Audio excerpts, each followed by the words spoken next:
আমরা যারা তোতলাই আমাদের সবচেয়ে বড় সমস্যা কি জানেন?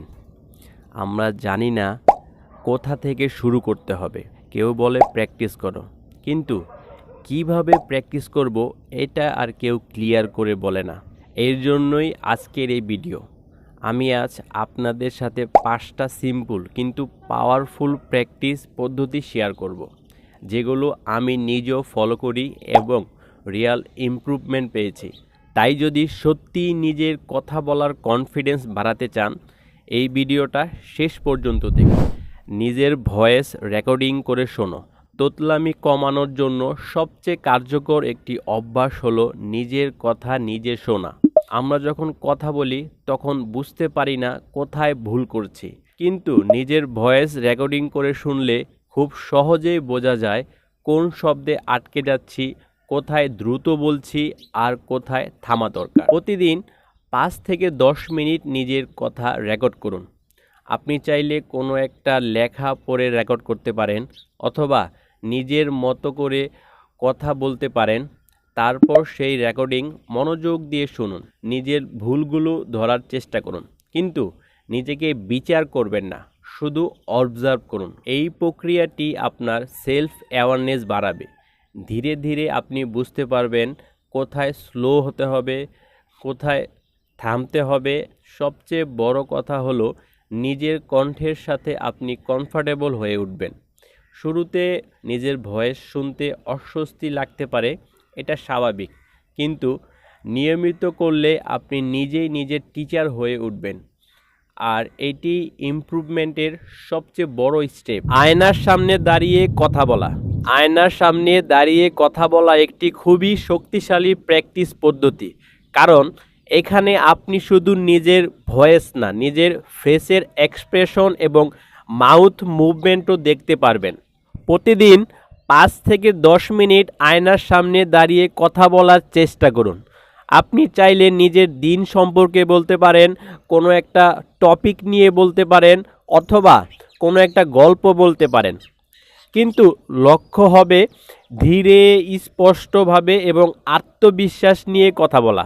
এই প্র্যাকটিসের সবচেয়ে বড় সুবিধা হলো আপনি নিজের চোখের দিকে তাকিয়ে কথা বলার অভ্যাস তৈরি করতে পারবেন।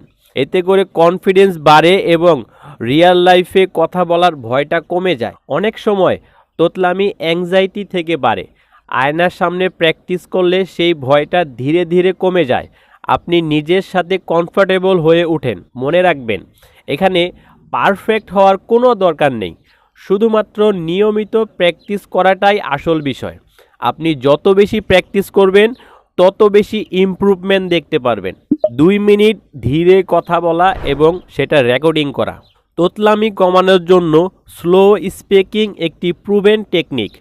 আমরা অনেক সময় দ্রুত কথা বলতে গিয়ে আটকে যাই, তাই প্রতিদিন অন্তত 2 মিনিট খুব ধীরে কথা বলার প্র্যাকটিস করা উচিত।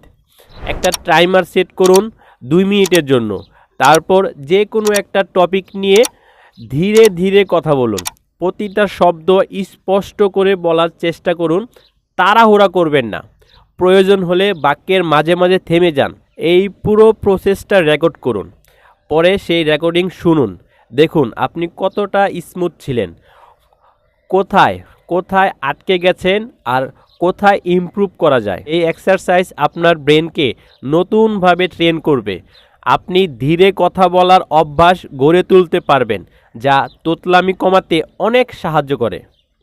প্রতিদিন এই 2 মিনিটের প্র্যাকটিস যদি চালিয়ে যেতে পারেন, তাহলে কয়েক সপ্তাহের মধ্যেই একটা বড় চেঞ্জ আপনি দেখতে পারবেন।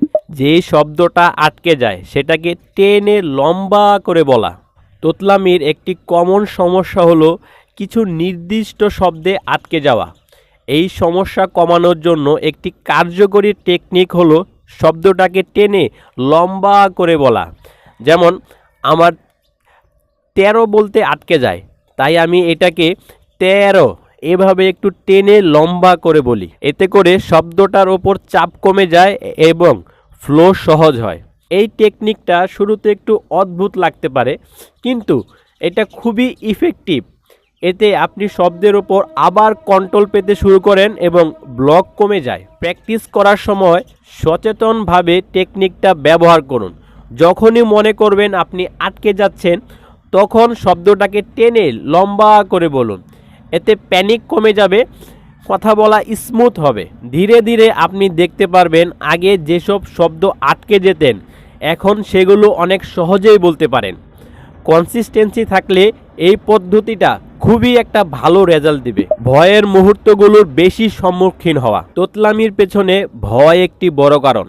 অনেক সময় আমরা মানুষের সামনে কথা বলতে ভয় পাই, আর এই ভয় থেকেই তোতলামি আরও বাড়ে। তাই এই সমস্যা কাটানোর সবচেয়ে কার্যকরী উপায় হলো ভয়ের মুহূর্তগুলো এড়িয়ে না গিয়ে এগুলোর সামনে দাঁড়ানো। আর এই জায়গায় একটি বড় সহায়তা হতে পারে আমাদের হোয়াটসঅ্যাপ গ্রুপ। এখানে আমরা সবাই একই সমস্যার মানুষ, তাই কেউ কাউকে জাজ করবে না। এই গ্রুপে আমরা নিয়মিত একে অপরের সাথে কথা বলি, প্র্যাকটিস করি এবং নিজেদের অভিজ্ঞতা শেয়ার করি। এতে একটা নিরাপদ পরিবেশ তৈরি হয় যেখানে আপনি ভয় ছাড়াই কথা বলতে পারেন। ধীরে ধীরে আপনি বুঝতে পারবেন আপনি আগের চেয়ে অনেক বেশি কনফিডেন্স হয়ে উঠেছেন। তাই এখনই আমাদের হোয়াটসঅ্যাপ গ্রুপে জয়েন করুন। কিভাবে আমাদের হোয়াটসঅ্যাপ গ্রুপে জয়েন করবেন এটা জানার জন্য এই ভিডিওতে ক্লিক করে চলে আসুন, ওইখানেই বিস্তারিত কথা হবে। আর ভিডিওটি যদি এখন পর্যন্ত দেখে থাকেন তাহলে ভাই প্লিজ চ্যানেলটি সাবস্ক্রাইব করবেন। ধন্যবাদ।